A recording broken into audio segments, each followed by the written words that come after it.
महाप्रभु श्री जगन्नाथ रत्नभंडार मरामती कार्य जारी रही। यह कार्य आगामी अक्षय तृतीया सुधा शेष करने को लक्ष्य रखा जायछि।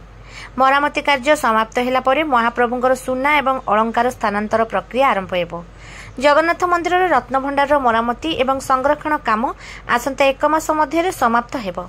एने जांच कमिटर अध्यक्ष जस्टिस विश्वनाथ रथ शुक्रवार गणमाध्यम को सूचना देइछन्ति।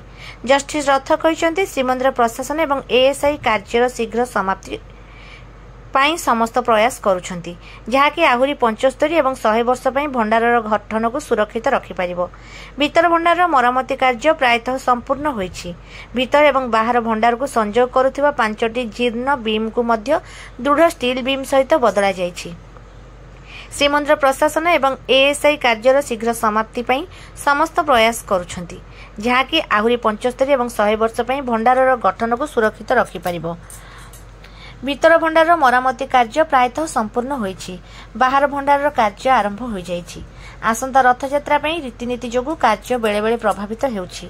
तथापि प्रतिदिन प्राय 3 ରୁ 4 घंटा कार्य करा जाउछि। स्नान पूर्णिमा पर एवं पटी सेवा समय रे आमे कौनसी कार्य करि परिबु नाही। तेणु अक्षय तृतीया सुधा कार्य समाप्त करबाकू प्रयास जारी रहिछि।